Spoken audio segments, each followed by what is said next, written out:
بسم اللہ الرحمن الرحیم۔ عزیزان گرامی، امام سفر کرتے رہے، علمی مرکز نیشاپور تھا۔ نیشاپور جو آج بھی موجود ہے اور عربی میں نیشابور کہتے ہیں۔ تو عزیزان گرامی، نیشاپور کے اندر ایک مرتبہ امام پہنچے، 16 یا 18 ہزار محدثین جمع تھے۔ 16 یا 18 ہزار افراد نہیں، محدثین، علم حدیث کے ماہر کو محدث کہا جاتا ہے۔ حاکم نیشاپوری جس نے صحیح بخاری اور صحیح مسلم کی جو مستدرک لکھی ہے وہ بھی نیشاپور کا تھا۔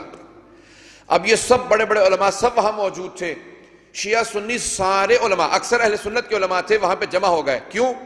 کیونکہ ایران کے اندر ایک تعصب پایا جاتا تھا۔ ایرانی کہتے تھے کہ ہمارا شاہی خاندان سب سے اعلیٰ نسل ہے، اور عربوں کو ناسا اپنے اوپر، اور وہ افتخار کرتے تھے، وہ کہتے تھے بنی ہاشم عربوں کا سب سے با امتیاز خاندان ہے۔ سب سے فصیح و بلیغ جو عربوں میں تھے وہ بنی ہاشم تھے، اگر جملے پہ غور کیجئے گا۔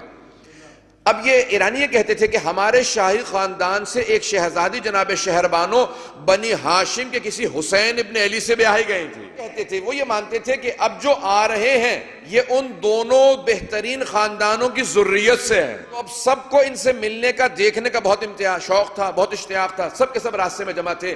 اب دور و اکناف سے جتنے محدثین سے، بیحق سے، سبزوار سے، مشہد سے، خراسان سے، تہران سے، بخارا سے، جتنے ازبکستان، جہاں جہاں سے عالم اسلام کے علماء تھے، محدثین تھے، سب جمع ہونے لگے نیشاپور میں۔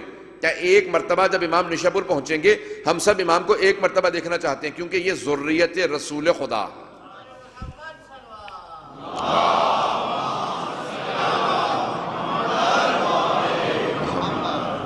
مجمع کی توجہ ہے عزیزان گرامی۔ عزیزان گرامی، ایک مرتبہ امام علیہ السلام پہنچے، جب نیشاپور پہنچے، اماری میں تھے۔ اب بڑے بڑے محدثین اپنے ہاتھ سے امام کے اونٹنی کی مہار کو پکڑ کے چل رہے تھے، اور آگے چلنا امتیاز سمجھتے تھے کہ یہ امام وقت ہے۔ عزیزان گرامی، شیعہ سنی محدثین جمع تھے اور امام کے احترام میں موجود تھے۔ اب سارے محدثین جمع ہیں، ہر ہاتھ میں قلم تھا، دوات تھی، اور ہر ہاتھ کے اندر کاغذ تھا کہ امام سے ایک حدیث سنیں گے، کیونکہ یہ سب محدث تھے، جس سے بڑے بڑے محدثین جمع تھے۔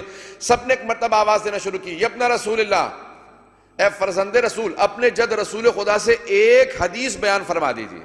اب سارا مجمع رکا ہوا تھا۔ محدثین کہتے ہیں، شیعہ سنی محدثین نے لکھا کہ ایک مرتبہ امام نے عماری کا پردہ ہٹایا، رکی ہوئی تھی، ہاتھ اپنے مقام پہ رکے ہوئے تھے، ہر آنکھ امام کی طرف دیکھ رہی تھی۔ ایک مرتبہ جب امام نے عماری کا پردہ ہٹایا، رخ رونق باہر نکالا، ہر آنکھ میں آنسو تھا، ہر آواز بلند ہو کے بتا رہی تھی کہ امام کا عشق ہم سب کو رلا رہا۔ امام نے فوراً بیان کیا کہ میں اپنے بابا موسیٰ کاظم سے بیان کرتا ہوں، میرے بابا میرے دادا جعفر صادق سے بیان فرماتے ہیں، میرے دادا میرے پردادا محمد باقر سے بیان فرماتے ہیں، میرے پردادا اپنے والد علی ابن حسین امام زین العابدین سے نقل فرماتے ہیں، اور انہوں نے اپنے بابا امام حسین ابن علی سے روایت کی ہے، اور انہوں نے اپنے بھائی سے، انہوں نے اپنے بابا سے، انہوں نے رسول خدا سے، کہ پیغمبر اسلام فرماتے ہیں کہ جبرائیل نے مجھ سے کہا ہے کہ میکائیل کے پر پہ لکھا کہ اللہ سبحانہ و تعالیٰ فرماتا ہے۔ اہل سنت کے جو سب سے بڑے امام ہیں وہ احمد بن حنبل مانے جاتے ہیں، ان کی ہے مسند احمد بن حنبل۔ مسند احمد بن حنبل میں امام احمد بن حنبل کہتے ہیں کہ اس روایت کے صرف سند کو دیکھیں، روایت کی دو چیزیں ہوتی ہیں، سند اور متن۔ سند وہ جو چین آف نریشن ہوتی ہے، وہ جو افراد ہوتے ہیں اس پورے کے پورے سلسلے میں اسے سند کہا جاتا ہے، اور متن اس روایت کے الفاظ کو کہا جاتا ہے۔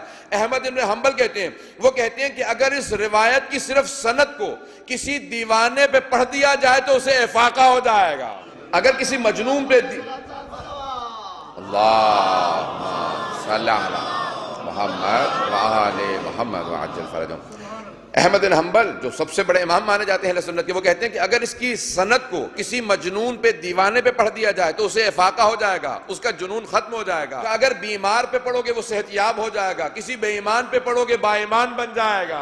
وہ فرماتے ہیں کیوں؟ جب پوچھا گیا کیوں، کہ یہ واحد ہمارے ہاں حدیث ہے جس سلسلے کے اندر سب کے سب حدیث سلسلۃ الذہب کہا جاتا ہے۔ سلسلۃ الذہب، ذہب کہتے ہیں سونے کو۔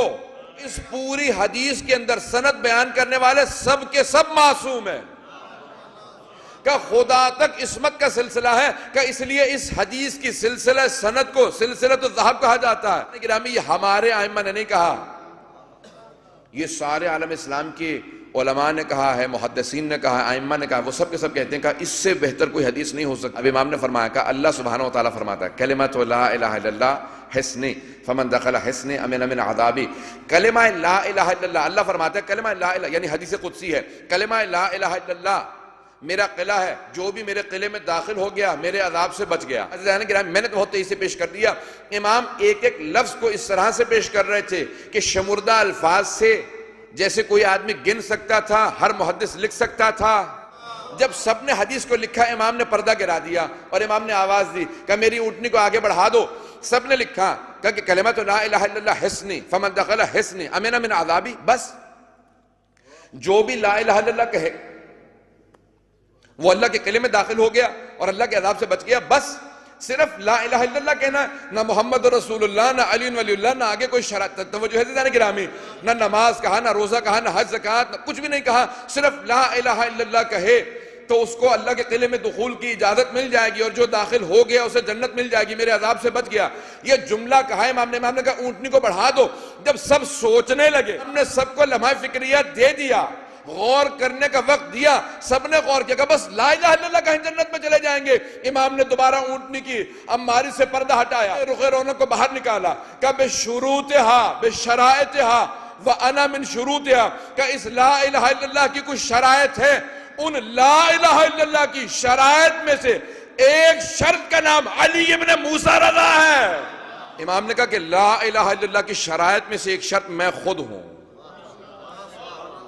اب عزیزان کرام، جب امام نے کہا نا کہ اس کی شرائط سے اور ایک شرط میں ہوں، لا الہ الا اللہ بھی کہنا قبول نہیں جب تک کہ امام رضا کو نہ مانو۔ واضح ہے بات یا نہیں ہے عزیزان گرامی؟ امام کا یہ کہنا تھا، سب نے حدیث کو لکھا۔ اب عزیزان گرامی، شیعہ سنی سب محدثین نے حدیث کو لکھا، امام نے کہا اور آگے بڑھ گئے۔ میں نے کہا